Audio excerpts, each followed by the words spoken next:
Hello students, welcome to Takshasila IAS Academy Current Affairs Practice Series. So in this series we discuss both the prelims and mains questions from the current affairs. So let's see the today's question. The Indian Ocean is central to India's security and strategic interest. Discuss the significance of India's maritime cooperation with island nations such as Seychelles. Okay.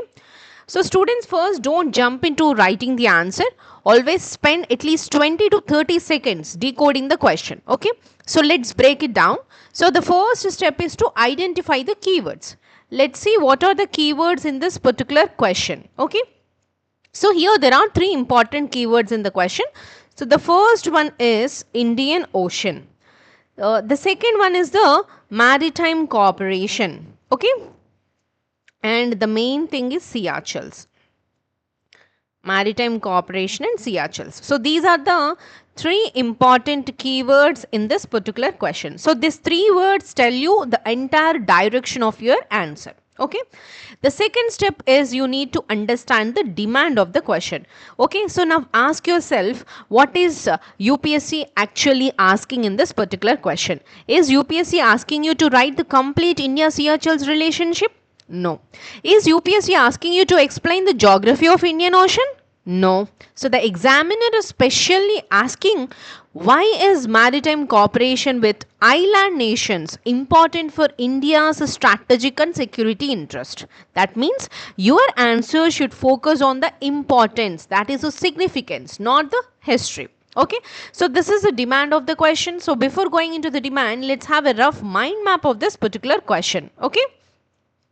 So the question is about India-Seychelles maritime cooperation. So they are asking you about the strategic significance of this. What are the security and operations, diplomatic frameworks, challenges, what would be your future outlook? Like this, you can give you a rough mind map how you can proceed with the question. Okay, so your introduction also should define the context within the 2 to 3 lines only. You can begin like the Indian Ocean is a strategically important region for India's trade, energy, security and maritime interests, like that. So therefore the partnership with the island nations such as Seychelles have become an important pillar for India's foreign and security policy. Like this, you can give you the direct hitting the demand of the question. No unnecessary background is required. So like that, you can give you some introduction. Okay, so India Seychelles securing India's borders. Okay, if you see like that, you can give you the introduction. Later you need to go for body and the part of conclusion. Okay, so in the body part also you need to describe the significance of your significance of it, like give some headings, think of the points, and also then conclusion. It is just a 10 marker question, right? The 2 pages, so 150 words are enough. Okay, so then see how the introduction has been written. See, the Indian Ocean is a vital maritime region through which nearly 80% of India's trade and energy imports pass. So therefore, the cooperation with island nations such as Seychelles is essential for ensuring the maritime security, regional stability and sustainable development. Like that, the 2 to 3 lines of introduction is enough. Then go for the body part. So, as I said, no, the importance or the significance of this India Seychelles cooperation you need to write. So think of it the multiple points. It strengthens the maritime security in the Indian Ocean, as well as it enhances the surveillance of the exclusive economic zone, supports anti-piracy and anti-smuggling operations, and also it improves the disaster response and humanitarian assistance, improves India's Sagar, the security and growth for all regions in the region vision, and it also helps to counter the non-traditional security threats such as illegal fishing and trafficking, right? And then builds defense diplomacy through capacity building and training. All these points we discussed in our today's current affairs class. So please listen to the current affairs class properly and then try to write the answer by your own. Okay, so see this questions and both mains questions and prelims questions like a practice questions. So before listening to the answer or thing, first you should try by yourself, then listen to this. Okay, so that is the best way of using these videos. Okay, so see the next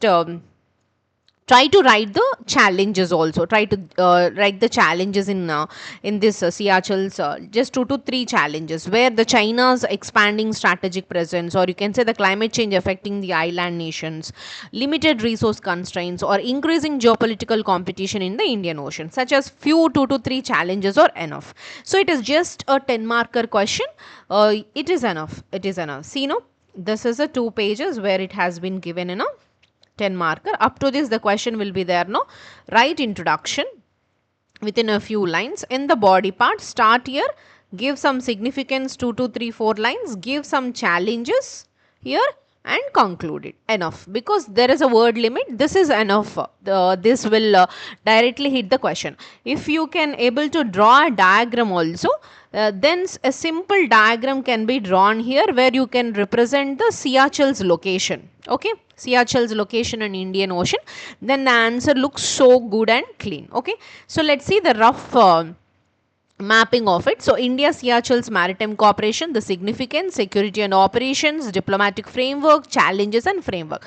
So this is how also you can draw some mind maps also. Okay, so then see for the conclusion. So in the conclusion, so never end suddenly, always give a forward looking conclusions. Like you can give the India's partnership with CRCHL's reflects its vision of secure, inclusive and rules based Indian Ocean, or strengthening such partnerships will contribute to regional peace and as well as sustainable development. Like that you can give you some 2 to 3 lines of conclusion with the forward looking. So here see, India's partnership with CRCHL's reflects a balanced approach that combines security, development and mutual trust. So strengthening such partnership is essential for secure, free, open and inclusive Indian Ocean region. Okay, so this is the question. So let's see for the next question.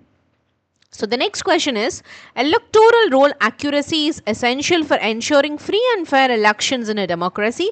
Examine the significance of the special intensive revision process and challenges associated with it. Okay, so here let's try by yourself, try to identify the keywords by yourself. Okay, take 5 seconds and try to identify the keywords. Okay, so here the keywords, if you observe, the keywords are electoral roll accuracy. This is the first keyword. And then if you see the special intensive revision, this is the second keyword. And the question is asking you about the challenges. This is the third. And the directive has been given here. It is examine. In the examine. And this is a 15 marker question. So you can expand your answer. Examine means you can write like all the pros, cons, solutions, everything you need to be written. So then the second part is you need to understand the demand of the question. Okay, is UPSC asking you to explain the election commission here? No. So is UPSC asking you to explain the election process here? No. So the examiner here is asking the two things. Why the special intensive electoral roll is important? Okay, and the second part of the question is asking you about the challenges. So what challenges arise during its implementation? And since here the word directive, UPSC expecting you to write both the positive aspects and the critical concerns of this particular issue. Okay. So then go for a rough mind map of this question. See, the question is about electoral roll and special intensive revision. So therefore you need to write about the significance of special intensive electoral revision. What are the challenges? What are your solutions? Before that you need to give some introduction and objectives. Then you can give you the conclusion. So this is how, this is a rough mind map where you can put it in your mind. How can I proceed with the question? Okay. So don't write this in the question paper. So you need to have a rough structure. How can I build an answer to this particular question? For that, this would be a rough mind map. Okay, so then you can start with doing introduction, right? So electoral integrity, the special intensive electoral roll, why it is important in strengthening electricity, what are the challenges and way forward. These are the points you need to introduce. These are the points you need to introduce in your intro, body and conclusion format. So if you see the introduction, you should establish the constitutional context of it, because since it is linked with the Election Commission of India, you can write like this: free and fair elections are a basic feature of Indian democracy. Accurate electoral rolls are essential to ensure that every eligible citizen can exercise the right to vote while maintaining the integrity of the electoral process. The simple, the relevant and constitutional oriented definition is very much linked with this particular question. Okay, so now divide the question within the parts. See, See here the introduction, simple introduction. Free and fair elections are a basic features of Indian democracy. So therefore, accurate electoral rolls ensures that every eligible citizen can exercise the right to vote while preventing duplication, impersonation and the electoral fraud. Like that you can give your own definitions, okay? You are free to write your own ideas. So here I am giving you the direction and it is up to you how you can decorate it, how you can write it. So okay, how you can expand it. Okay, let's see the body part. So the significance of the SIR. So first you need to write the points. So think of the points here. So before looking into this explanation and the answer, think of the points. Why the special intensive electoral role is important? Why it is important? So because why it is doing because of reforming the voters list, right? So it is important because of the accuracy voter database or removal of the duplicate entries or the inclusion of the eligible voters or for the electoral integrity or for the transparency or for the public confidence or the multiple reasons what government is telling you by doing this SIR all are become the significance of the special entrance electoral revisions. So these are the points here. So it improves the accuracy of electoral rolls, it removes the duplicate and ineligible entries, it includes new eligible voters, it enhances the transparency and credibility, it strengthens electoral integrity, supports free and fair elections, and also builds a public confidence in the election commission. Okay, it's not just only the significance. Here comes the challenges, because the question here it is asking about the examine, and not only that, some of the members opposition parties are also talking about the criticism or talking about some of the criticisms of the SIR can be written here as like a challenges. Okay, so now discuss the concerns like expulsion of the genuine voters may be at the risk, documentation issues may be a risk, administrative burden will be there, political allegations will be there, digital divide is there, lack of awareness is there.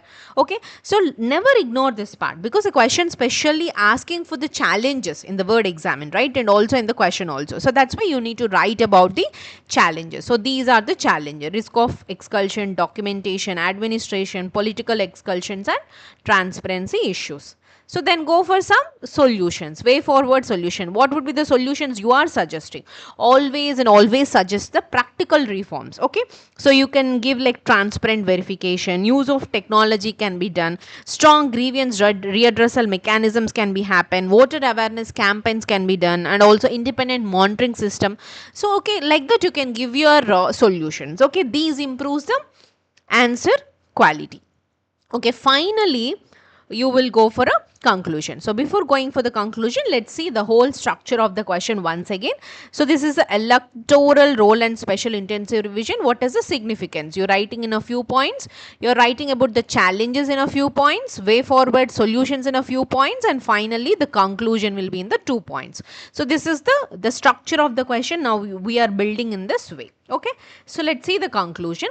So electoral roll revision is necessary for electoral integrity, but it must balance administrative efficiency with the constitutional right to vote. Transparency and inclusiveness should remain the guiding principles. Okay, so always try to end the conclusion positively. Okay, so here I wanted to give you a small tip. So whenever UPSC asks the word examine, never write a one-sided answer. So follow this structure. So for the directive, so this is the one of the tip you can follow.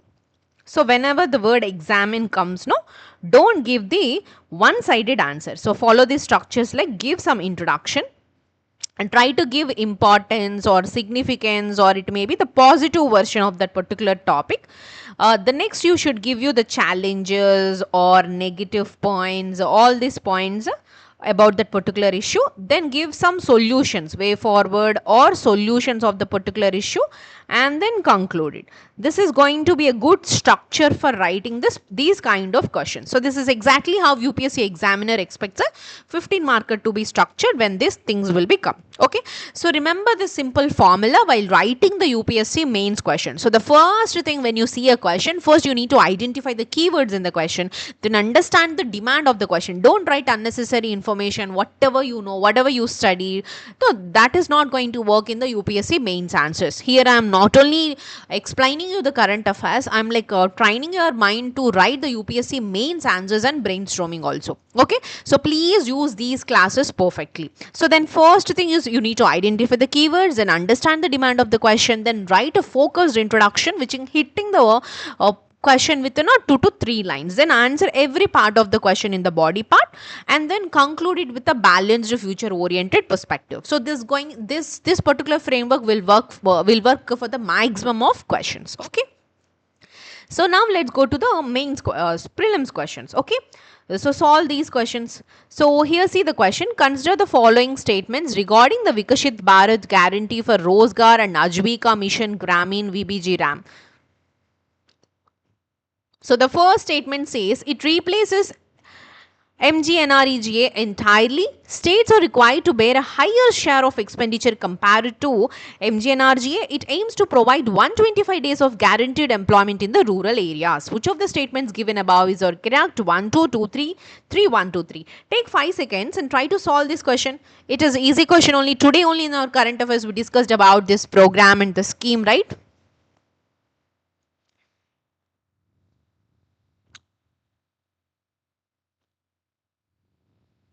Okay.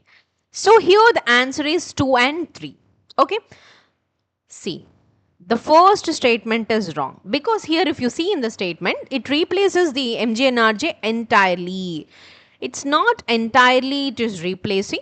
Yes, 125 days is the correct answer. Sometimes UPSC want to make you twist, no, in place of 125, it keep you 100 or some other number. So please have a eye on this. And also, here also it can make a statement, but here both statements are correct. The first statement is wrong. Let's see. So like marked because many assume that the new scheme completely replaces MGN. Actually, VBJ RAM is a new program with different funding pattern. It doesn't simply abolish the MGNREGA. Okay, so this is the main point. So let's see the second question. Consider the following statements regarding the proposed Delhi EV policy 2.0. It seeks to promote electric mobility and reduce vehicular emissions. It proposes greater support for charging infrastructure. EV policy is implemented exclusively by the Union government under the Motor Vehicles Act. Which of the statements are correct? 1, 2, 2, 3, 1, 3, 1, 2, 3. So try to solve this question. Take 5 seconds. Try to solve this.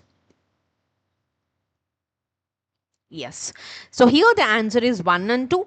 Third statement is incorrect. 1, 2 are correct. Third is incorrect. So the option is 1 and 2. A. Okay. So let's see why the third statement is incorrect. Because here if you see the electric vehicles policies are primarily framed and implemented by the state government. But here the question is saying union government. So right, see here. So that's why the particular statement is wrong.